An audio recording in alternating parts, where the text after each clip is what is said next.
Hi there. My name's Rosalind. I was sick, fever burning, barely standing, when my own sister kicked me out of the house. My daughter was locked inside. My parents? They took her side. They said I was dramatic, that I needed space. But behind closed doors, they stole more than that. They stripped my name off the mortgage, spread lies in the neighborhood, even tried to stop me from taking my child to the ER. And when I finally cut off the money, the water, the power, that's when they started screaming.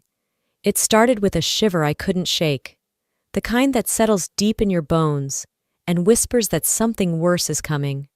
I'd pushed through work that day, half asleep, aching and foggy-headed, telling myself that if I just got home, I could finally rest. Home. What a joke that word had become. The moment I stepped through the door, the smell of lavender candles and the sight of pastel baby gear slapped me in the face. Diaper bags, yoga balls, maternity pillows. Darlene's kingdom now stretched from the kitchen to the living room. My spot on the couch was buried under her robes and unopened Amazon boxes. I didn't say anything. I couldn't. My throat was raw from coughing and my head pounded like a broken metronome. Lorraine, my mother, though she rarely felt like one, looked up from her magazine. "Oh, good, you're back," she said casually, like I hadn't just spent the whole day pretending not to collapse at my desk. "Darlene's been resting, so keep your voice down." "I'm not saying anything," I rasped, hanging my coat by the stairs. She glanced at me like I was something sticky on the bottom of her shoe. "You still look sick. You should sleep in the basement tonight. It's cooler down there. Better for fevers." I blinked at her, trying to find the part of that sentence that made any sense. "The basement?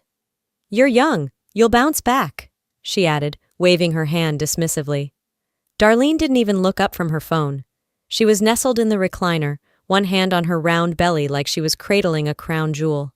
I swallowed everything I wanted to scream. Mina was already upstairs asleep. I had to stay quiet.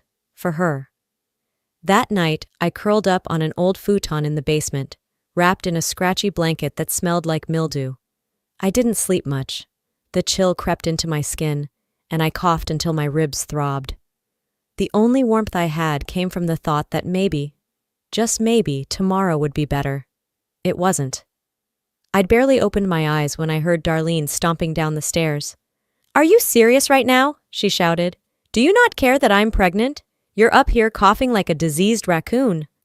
I sat up slowly, head spinning. I stayed in the basement, like Mom asked. "You were still breathing through the vents!" she barked. I was too stunned to respond. That's when Lorraine walked in holding a black trash bag. "Just go for a few days, Rosalind," she said calmly, like she was offering me tea. "Clear your head, let Darlene relax." "Mom, I'm sick." "You'll feel better in fresh air. You've always been dramatic when you're under the weather." Darlene planted herself in the hallway, blocking the stairs like some deranged bouncer. "Don't make this a scene, just go." I looked at her, then at Lorraine. My voice was a whisper. "Where's Mina?" "She's brushing her teeth," Lorraine replied without looking me in the eye. "She'll be fine." I hesitated. I had no idea what was real anymore. Still wearing my pajama pants and hoodie, I slipped into my shoes, grabbed the trash bag, and walked out the front door. The cold hit me immediately, sharp and cruel. I turned around to see if Mina was behind me. She wasn't. I rushed back to the door and yanked the handle. Locked. I pounded once, twice. "Mom, Mina's still inside." No answer. I ran to the window and cupped my hands around my eyes. Upstairs, the curtain moved. A small face peered out. Confused, sleepy. Her little hand pressed against the glass. "Mina, baby, it's okay," I said, trying to sound calm. "Tell Grandma to let Mommy in." I heard movement behind the door. Then a sliver opened. Lorraine's face appeared, stiff as stone. "We can't have chaos right now. She's fine. Go rest somewhere else." The door clicked shut before I could protest. I stood there, shaking, sick and alone on my own porch. My child was inside. I was outside. That night, I curled into the backseat of my car, parked right there in the driveway like a ghost haunting her own home. My coat barely covered my knees, and every breath came out like steam. My lungs burned. The world outside was silent, but the scream inside my chest refused to die. The porch light was still on. They left it glowing, probably to make the house look welcoming in case a neighbor passed by. A few did. I saw them glance over as they walked their dogs or drove home. No one stopped. Lorraine had already told them I was taking space. I called in sick to work, voice hoarse, trying to sound upbeat. "Just a little flu," I said, forcing a chuckle. "I'll be fine." I texted Lorraine once, just once. "Can I see Mina? Just for a minute?" No response. I hadn't moved much since dawn. The cold from the night had settled into my muscles, and even though the sky was a pale, clear blue now, it still felt like winter had taken root inside my bones. My phone buzzed on the passenger seat beside a granola bar I hadn't touched. It was from Lorraine. "We need to talk. Meet me at the gas station on Main at 11. No punctuation. Just that flat, transactional tone she used whenever she wanted something. Part of me wanted to ignore it. But another part, the part that still stupidly clung to hope, wondered if maybe, just maybe, this was her trying to make things right. Maybe she'd let me see Mina. By the time I got there, she was already waiting by the air pump in her navy coat, standing like she didn't want to be recognized. That alone should have tipped me off. I parked, stepped out, my throat still sore, my back stiff from sleeping curled in my car. "Is everything okay?" I asked. She barely looked up. "I talked to Darlene. She's still shaken." I waited. "She's pregnant, Rosalind. You can't expect her to deal with stress like this." She glanced at me, her voice cooling. "But I was thinking, you still make more than her, right?" I blinked. "What?" "She's not working. You're still getting that accountant's salary." "Lorraine, Mom, I'm not even in the house." She gave a soft sigh like she was the one burdened. "It's not about where you're staying. It's about responsibility, family." That word, family, like she hadn't locked me out 2 nights ago and pretended her granddaughter's cries didn't exist. "You're asking me to send money?" I asked, stunned. Her lips curled slightly, the way they always did when she was about to say something that sounded noble, but was anything but. "Think of it as maintaining stability. For Darlene. For Mina." I took a step back. "You didn't even let me say goodnight to my daughter." "Rosalind," she said sharply, "don't be selfish. You're making things harder than they have to be." She walked off like that was the end of it. Just another errand done. Later that afternoon, I stopped by the neighborhood drugstore, not even sure why. I wandered the aisles like a ghost until I picked up a small, spiral-bound notebook and a cheap pen. I needed to write, not for revenge, not for court, just to keep track. Because lately I was starting to believe their version of things more than my own. I needed proof that I wasn't crazy. As I stood in line, I overheard 2 women talking near the pharmacy window. "I heard she got fired. Can't hold a job." Poor Lorraine, taking care of everything while Rosalind just spirals. I didn't turn around, didn't flinch. I just paid and walked out into the wind. By the time I got back to the car, my hands were trembling, not from the cold, but from something deeper. Shame, maybe? Or fury? I opened the notebook and wrote the first entry. Day 3. Locked out. Told I'm making things up. Asked to send money. Rumors I lost my job. I closed the cover slowly. My name was being dragged through the mud, and I hadn't even opened my mouth. I thought about when I was 16. Darlene had just failed her driving test for the 2nd time. Our parents still gave her a brand new phone for trying hard. I cleaned the dishes that night while she live-streamed with her friends. No one even said thank you. Nothing had changed. That evening, a coworker at the firm texted, "Everything okay? You've looked drained lately." I stared at the screen. My fingers hovered over the keyboard. I almost told her. About the porch, about Mina, about Lorraine's little public relations campaign. Instead, I typed, "Just life." That was enough. I didn't owe anyone the whole story. Not yet. Later that night, I started browsing apartment listings near Mina's school. Nothing fancy, just clean and quiet. I bookmarked a few. A storm was on the forecast for next week, and I wasn't sure if my car could take another frozen night. But I could. Somehow. The morning after I sent in those apartment applications, the silence came back louder than ever. No missed calls. No, "How are you?" Not even a photo of Mina from Lorraine like she used to send when she wanted to bait me into playing along. Just absence. clean and sharp. I stared at my phone long enough for the screen to dim, then darken completely. There was nothing to reply to anyway. I could have sent another text, but silence, I was learning, was not a pause. It was a message. Later that afternoon, I drove past the old street. Not to see them, just to be near it. My fingers gripped the wheel tighter as I turned the corner, where the same red pickup sat parked outside the house. Dad's, still unmoved. I used to think of him as the quiet one, the peacemaker. He wasn't cruel like Lorraine or venomous like Darlene. He just didn't engage. But that was never neutrality. That was consent with a softer coat. Growing up, anytime Darlene broke a vase or skipped school, he'd sigh and mutter something about not rocking the boat. Lorraine would twist the story into a noble sacrifice, and Virgil? He'd nod. Sometimes he'd walk away. I mistook that for kindness, but the absence of harm isn't the same as love. He let her run everything. His silence was armor, for himself, not for us.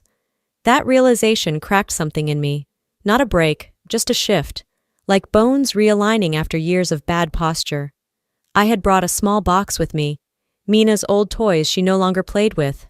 I thought maybe if I left them by the porch, it would show I wasn't trying to escalate anything. Just a gesture. Something soft. I stepped out, glanced around. No one was outside. The wind was dry, biting against my skin. I placed the box on the steps, about to turn back to the car, when I heard Lorraine's voice through the kitchen window. She was on the phone, loud enough to carry through the thin pain, too distracted to notice I was feet away. No, Darlene was always the one with potential, she said flatly. Rosalind was, I don't know, what's the word, an accident. She laughed, a short dismissive sound. She's lucky we even let her stay as long as we did. I didn't move. My feet were locked in place. Not from surprise, not anymore. It was the confirmation, the kind that cuts deeper than the original wound. No tears, not then, just a kind of internal freezing that made my fingers burn. I walked back to the car, leaving the box right where it was. I couldn't bring myself to take it. I didn't want anything that belonged there touching me anymore. Back inside the car, I stared at the passenger seat. Mina had drawn something the day before. Her new house, she'd said proudly. It was a crooked box with 2 stick figures, one big, one little. That was it. No porch, no yard, no dog, just us. That night, I didn't wait for signs or apologies. I opened my laptop and applied for 3 more apartments, farther out but closer to Mina's school. For the first time in a long time, I wasn't trying to fix anything. I wasn't trying to be understood. I was just choosing myself. It was never just what they did. It was what they allowed to happen in silence. The first bill I canceled wasn't electric or water. It was the mortgage. It came through as a soft ping on my phone, a reminder from the bank that my auto payment was scheduled in 3 days. I stared at it for a few seconds, thumb hovering over the screen. Then I opened the app, navigated to the payments section, and hit Cancel. I removed my account from the autopay settings and closed the app. A sharp calm settled in my chest. No fear, no regret. I typed a short message and sent it to Lorraine's phone. You wanted me out. Now the finances follow. I didn't wait for a reply. The next 2 days passed in quiet. Mina and I were settling into the little apartment I'd rented. It wasn't fancy. Just 1 bedroom, beige carpet, and a drafty window that whistled every time the wind picked up. But it was ours. The rent wasn't cheap, but for once I didn't have to justify every dollar. Then the real chaos began. Late Friday night, my phone buzzed. The screen lit up with Darlene's name. I let it go to voicemail. 5 seconds later, another call. Then another. Then Lorraine. I muted them all. But the 6th time, curiosity won. I picked up, voice flat. What? Darlene's voice cracked like a whip. You shut off the power? I'm pregnant, Rosalind. What the hell is wrong with you? I didn't flinch. I stopped paying for what I no longer live in.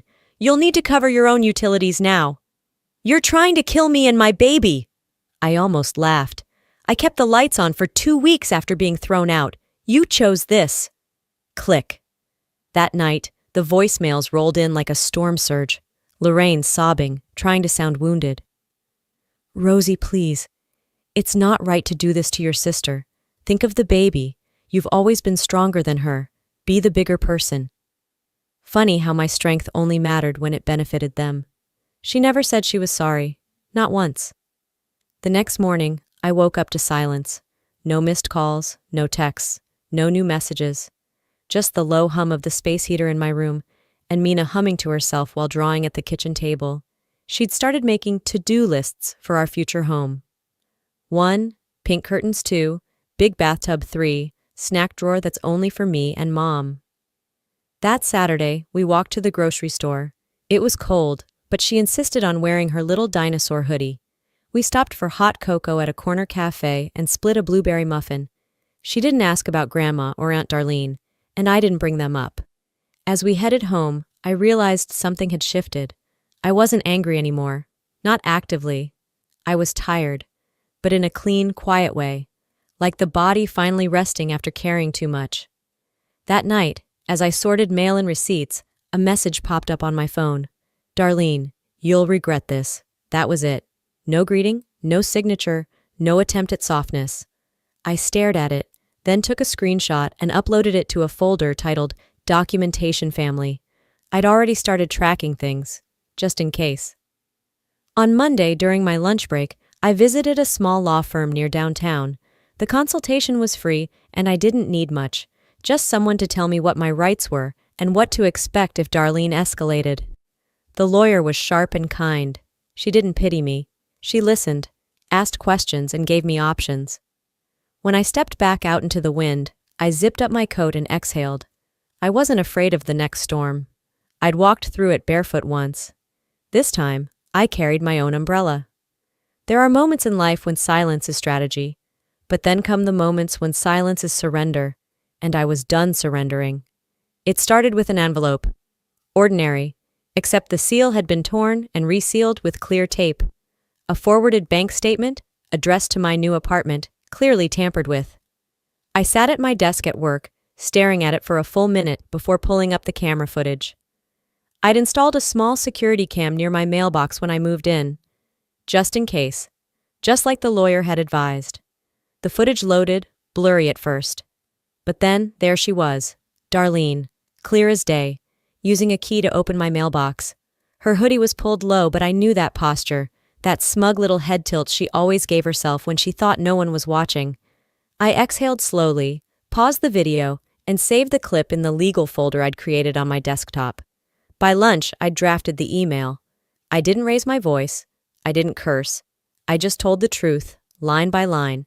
Attached were screenshots, flirty messages between Darlene and a man named Caleb, dating back 6 months. One text in particular, "I wish I could say it's yours, but I honestly don't know anymore." Another, "We should have been more careful. Lorraine is going to kill me if she finds out." I also attached the voice memo, an accidental recording from weeks ago, when Lorraine didn't realize her call with me was still connected. Her voice was faint, but clear enough. I don't even know who the father is, but if she plays it right, we might still get some help. The recipients of the email, Lorraine, Virgil, Darlene's ex-husband's lawyer, and our cousin Mayra, who always had a foot in both camps and a big mouth. Subject line, "You wanted truth." No greetings, no explanation. I clicked send. By 3 p.m., the hurricane landed. Darlene showed up in the parking lot of my office like a scene out of a reality show. Hair a mess, eyes wild. She screamed across the lot, hands flailing like she was auditioning for a part in some cheap drama. "You think you're so righteous? You're a bitter, lonely hag. You'll die alone and still blame me for it." People stopped to watch. My manager peeked through the window blinds. I didn't go outside. I called security and calmly described the woman outside as a domestic issue. I told them I was concerned for my safety and that she was not to be let into the building under any circumstance. Later that evening, I played back the voicemails. Lorraine's voice, weepy and manipulative. "You didn't have to take it this far. Family keeps things in the family." Family, that word again. Weaponized, twisted, thrown like a rope I was expected to tie around my own neck. I saved the voicemails too. The next morning, I filed a formal complaint with the post office about mail theft. The clerk gave me a pamphlet and told me to follow up with the local police station. Then I headed to the courthouse. A free legal clinic was hosting a drop-in day for civil issues. A paralegal walked me through paperwork for a cease and desist. "Would you like to press charges?" she asked gently. "Not yet," I said, "but I want this on record." She nodded. "Smart move." When I stepped out of the courthouse, my shoes clicked loud on the concrete. I walked taller, head higher. I wasn't the whisper in the hallway anymore. I was the alarm. That night, Mina came home with a crumpled piece of construction paper. "Look, Mommy!" It was a drawing of a superhero. Purple cape, black boots, flames in the background. She'd scribbled my name, well, her version of it, across the top in bright pink crayon. "Is this me?" I asked, trying not to laugh. She nodded with a grin. "You're the strongest." I didn't correct her. I didn't say I wasn't a hero. I just hugged her and whispered, "Close enough." 3 days had passed since I filed the cease and desist. I hadn't heard a word back from Darlene or Lorraine. I knew better than to think that meant peace. It just meant the wind had shifted, and storms are always quiet before they rip everything apart. I was sipping coffee in my apartment, half reading a report for work, when the first blow landed. I got tagged in a Facebook post. The caption screamed in all caps, "Some people pretend to be victims after abandoning their own family." I was 8 months pregnant and homeless because of her. A photo of Darlene crying, belly pushed forward like a stage prop. The lighting dramatic, like she was auditioning for sympathy. The comments came fast. "She did what? Disgusting. Who does that to their pregnant sister? You're stronger than me, girl. Keep your head up." And the worst of all, Lorraine, chiming in like it was Sunday brunch gossip. "Sometimes daughters forget where they came from." I wasn't shocked. Not anymore. But it still stung, like an old burn being scratched open. I didn't reply. Not yet. I screenshotted every word and saved it. I was going to need it. That afternoon, I picked up Mina from school like usual. She came out of the building slower than usual, her little backpack dragging behind her. "Hey, baby, you okay?" She didn't answer, just climbed into the car and fastened her seatbelt. It wasn't until we got home that she burst into tears. "She came to school," she sobbed. "She said if you don't stop being mean, they're gonna come and take me away." Who said that? I already knew, but I asked anyway. "Auntie Darlene. She was by the fence. Miss Ray saw her and told her to leave." I called the school immediately. Miss Ray confirmed everything. Darlene had shown up unannounced at dismissal and tried to speak to Mina, even after being asked to leave the premises. That night, I didn't sleep. I called my lawyer first thing the next morning. "We're filing for a protective order," I said flatly. "She came after my daughter. That's the line." "Understood," she replied, not missing a beat. "Gather every piece of communication. I'll draft the emergency filing today." I emailed the school for a written statement, saved the audio of Mina crying, her voice shaking as she described what Darlene had said. I added screenshots from the Facebook post, Lorraine's comment included. This wasn't family drama anymore. This was harassment. Later that night, after Mina had gone to bed, I logged on to Facebook. My hand shook slightly, not from fear, but because I knew that this was it. The moment I stopped playing defense, I typed slowly, deliberately. "I don't use this platform to argue, but I will use it to protect my daughter. Any future lies, threats, or attempts to intimidate me or my child will be handled through legal means. This is not a threat, it's a boundary. No hashtags, no dramatics, no names, just facts." I hit post. My inbox filled within the hour. Messages from high school friends, coworkers, distant cousins. Honestly, I always suspected something was off with Darlene. "I've seen how your mom talks about you. It's not okay. Good for you for standing up." Support I never asked for, but for the first time I didn't reject it. I let it in. The next day I took Mina to school myself, walked her in, made eye contact with every adult in that building so they'd know, this child is protected. This mother is not afraid. Back home, I opened the email from my lawyer. The subject line read, "Protective order filing draft attached." I didn't open it yet. I just stared at the subject for a while, not because I was unsure, but because I was proud. Because when they tried to paint me as unstable, ungrateful, unworthy, What they didn't count on was that I was watching, documenting, building my case while they built their lies. They were loud, but I was thorough. And this time, I wasn't backing down. It was a Thursday when the envelope arrived. I'd just gotten back from picking Mina up from school. She was humming some Disney song and kicking her shoes off at the door when I noticed the thick white packet tucked among the junk mail on the counter. My name in small impersonal print. No return address. I opened it slowly. Legal papers. I recognized the format instantly. Property title transfer confirmation. I flipped through the pages, reading in disbelief. The house. The one I had spent years contributing to. Mortgage payments, upkeep, repairs while everyone else made excuses. It had been signed over. To Darlene. No notice, no discussion, just done. Stapled to the back was a typed note from Lorraine. She's having a baby. She needs stability. It's not personal. Not personal? I stared at the wall for a long time. Mina had turned the TV on and was watching cartoons. I couldn't even focus on the sound. My ears were ringing. I wasn't just erased. I was replaced. I closed the envelope and placed it gently in the drawer under the sink, like I didn't want to give it the dignity of my rage. That night, I set my alarm for early morning. I didn't sleep. I didn't cry. Instead, I made a list. Things I needed to finish, finalize, shut down.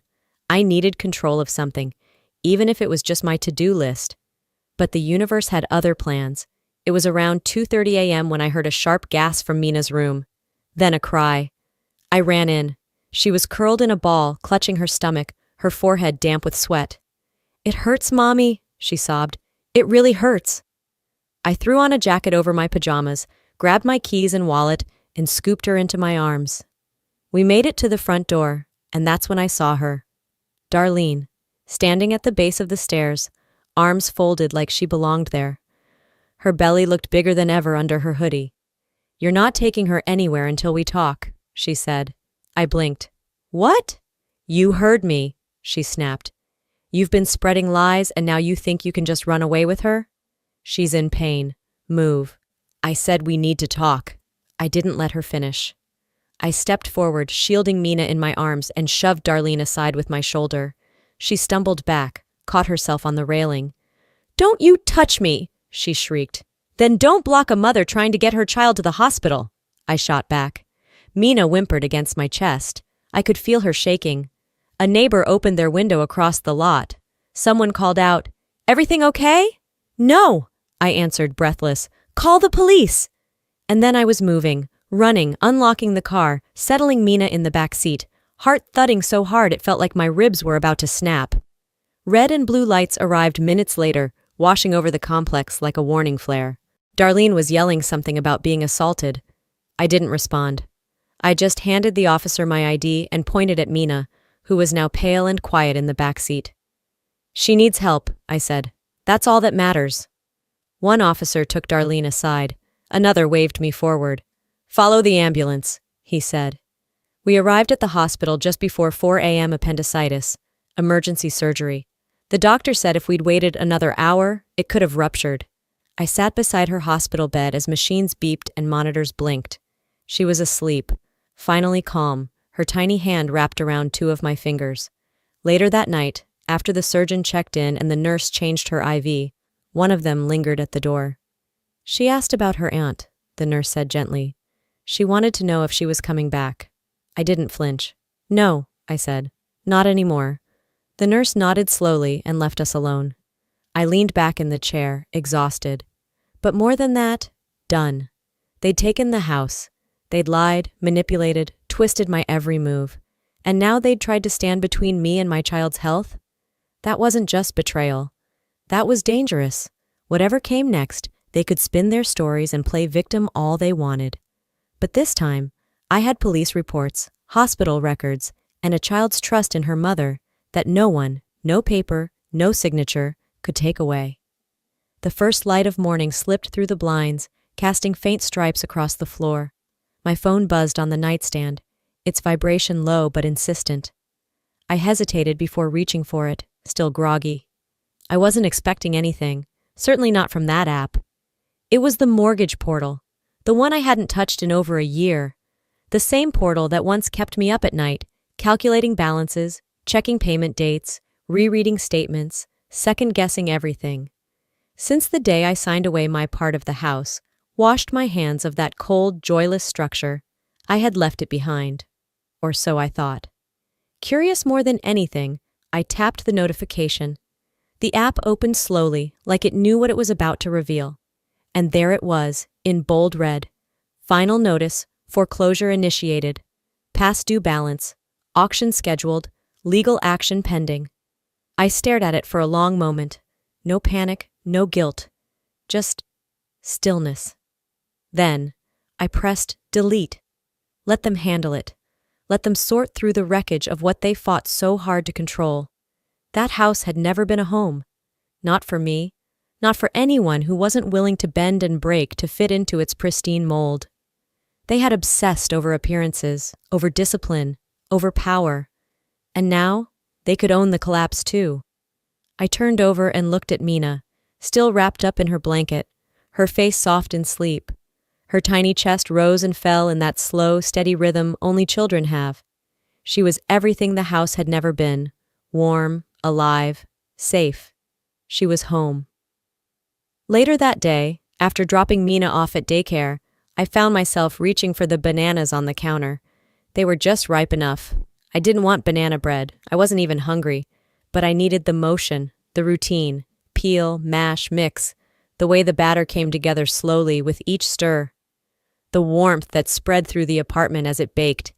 It felt good to create something that wasn't for survival or appearance, but for comfort, for calm. When the timer went off, I didn't even eat a slice. I just stood there, breathing in the scent of cinnamon and vanilla and toasted sugar. My apartment smelled like life. Not the museum silence of the house I grew up in, with its designer furniture and rules about coasters, but real life. Imperfect and alive. Then the phone rang again, a number I didn't recognize. Out of state. I paused, thumb hovering over the screen. Something in me knew. I let it go to voicemail. A minute later the transcript began to load, but I didn't wait. I played the message. Her voice hit me like a brick. "Rosie, it's me, it's Darlene." She was crying. Not the performative kind I remembered from childhood tantrums or teen drama. This was real, raw. "I'm at the hospital. They said it's early, but it's happening. I can't reach Virgil, and Mom's not answering. I didn't know who else to call." She took a breath, shaky and shallow. "I know I don't deserve it, but I'm scared, Rosie. I don't know what to do. I need someone, please." There was a time when that would have shattered me, when her voice, full of fear, would have pulled me right back in, would have made me forget the way she gaslit me, betrayed me, turned the family against me, how she made my pain a punchline. But that time had passed. I pressed delete.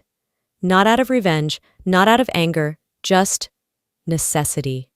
There was no victory in it, no satisfaction, just space. Silence. And for the first time in a long time, a kind of peace.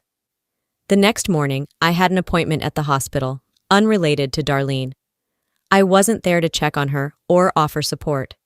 I went to the administration desk to request a permanent update to my family contact records. I had already taken my name off all emergency contact lists months ago, but this time, I wanted written confirmation. I wasn't going to be summoned back into the chaos through some clerical oversight. The receptionist looked up from her computer and asked, "Would you like to designate a new next of kin for Miss Darlene R.?" I met her gaze without flinching. "No. And if she lists me again, I will treat it as a violation of my personal and legal boundaries." She blinked, then nodded slowly. "Understood, ma'am." Outside, the wind had picked up, tugging at the hem of my coat. I exhaled as I walked to the car, the cold air sharp but clean. I picked up Mina from daycare a little early, just because. She ran out with a crown made of glittered construction paper and a popsicle stick glued to the front. "Mommy!" she shouted, grinning. "I'm a sparkle queen." I scooped her up. "That's the most powerful kind. Can we make cookies tonight?" "Absolutely." On the way home, she got quiet for a while, her fingers tracing the window. Then softly, "Is Aunt Darlene gonna die?" The question caught me off guard. My hands tightened on the wheel. I didn't pull over, though I wanted to. "She's at the hospital," I said carefully. "She'll be taken care of. Just not by us." Mina nodded once. "Okay." That night, we made chocolate chip cookies. Burned the first tray because we were dancing too much. I wore a dish towel cape, and she wore my sweatshirt like a gown. "Super Mama!" she shouted between giggles. I couldn't remember the last time I laughed like that. After her bath, I tucked her in. She looked up at me, eyes half closed, and whispered, "I'm glad it's just us now." My heart twisted, but in a way that felt honest. "Me too, baby," I said, brushing hair from her forehead. Later, I lay in bed, wide awake but calm. No missed calls, no guilt-tripping messages, no news from Lorraine, just stillness. And in that quiet, something I hadn't felt in years bloomed inside me. Not pride, not triumph, just space, just breath, freedom. The mail came late that day. Mina was already fast asleep, her face soft in the glow of her nightlight, a smudge of chocolate still clinging to her cheek from the cupcake she'd begged to eat before dinner. I had wiped her hands, combed her hair back, read her favorite book twice, but somehow that little streak of frosting had survived.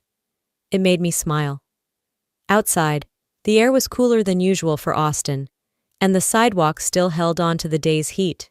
I walked barefoot to the mailbox, expecting the usual: flyers, utility bills, maybe a delayed Amazon envelope I forgot I ordered. I shuffled through the stack without much interest, ready to toss most of it straight into recycling. Then I saw it.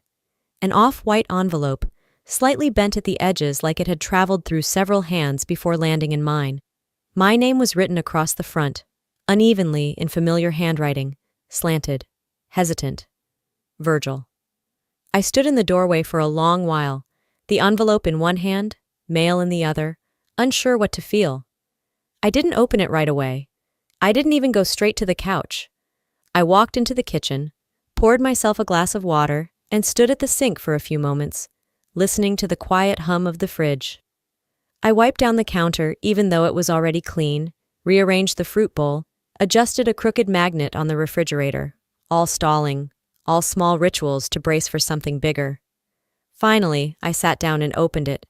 The letter wasn't long, barely half a page. The paper was plain, no return address, just folded neatly like it had taken him days to get it right. "I don't know if you'll ever read this," he began.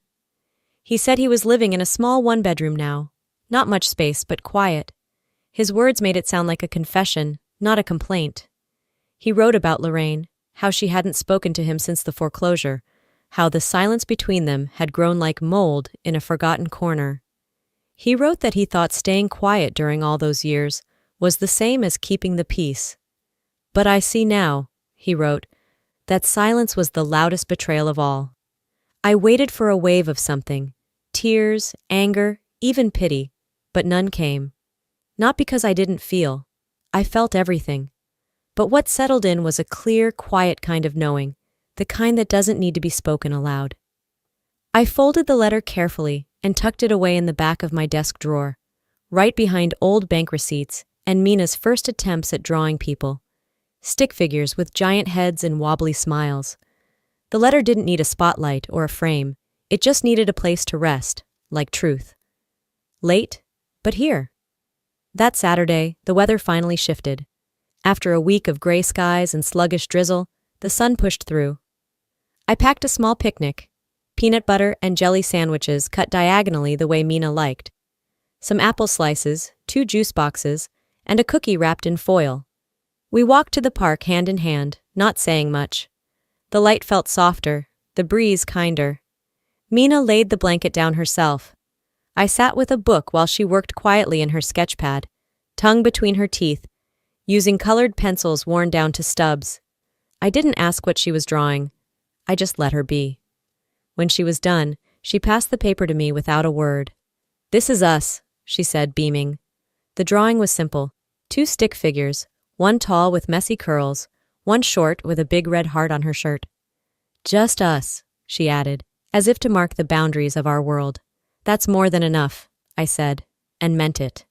Later that evening, my phone buzzed. Lorraine's number, again. No voicemail, no text. Just that tired pattern she liked to use. Just enough to stay on my mind, not enough to say anything real. I looked at the screen until it went dark. Then I went into my contacts and blocked the number. Not in anger. Not to make a statement, just because I didn't need the static anymore. I whispered to myself, almost without thinking, I forgive you, for me, not for you. It wasn't some grand healing moment. It was a release, like unclenching a fist I hadn't realized was tight. And then I opened the old family group chat, years of messages, fake cheerful greetings, happy Thanksgiving from us with matching outfits, passive-aggressive jabs disguised as just jokes. Photos I was cropped out of, invitations I never responded to, memories I didn't ask to keep. I pressed and held the thread, hit delete. It was like cutting a rope. The boat drifted off. No explosion, no collapse, just a quiet departure. Gone. But not mourned. Monday came with news I hadn't expected. My supervisor called me into a meeting, nothing serious, just a check-in, or so I thought. But then she smiled and said she was offering me a promotion. Senior financial analyst, a team of my own, more autonomy, a raise. I nodded, grateful, proud, but I didn't text anyone. That night, Mina and I baked cupcakes again. She insisted on cracking the eggs herself. I let her. Half the shells ended up in the garbage, the rest in the batter. We laughed so hard we forgot to set a timer. Frosting ended up on the wall. I left it there. After she fell asleep, cheeks sticky and content, I sat by the window with a blank journal on my lap. I held the pen for a moment, then wrote slowly. I am not who they said I was. I am who I became when I left. I didn't need applause, didn't need to be seen or praised or forgiven. I had something far better now. Peace. Before I let you go, let me leave you with this. We don't always get to choose the family we're born into, but we do get to choose the boundaries we set. And sometimes, the most loving thing you can do for yourself and for your child is walk away from what hurts, even if it's tied to your last name. I didn't want revenge. I wanted peace. And peace didn't come wrapped in apologies. It came when I stopped begging people to see my worth and started living like I knew it myself. So if you're out there holding your breath for someone else to do right by you, maybe it's time to start doing right by yourself. You're not selfish for protecting your peace. You're not wrong for choosing better. You're not weak for letting go.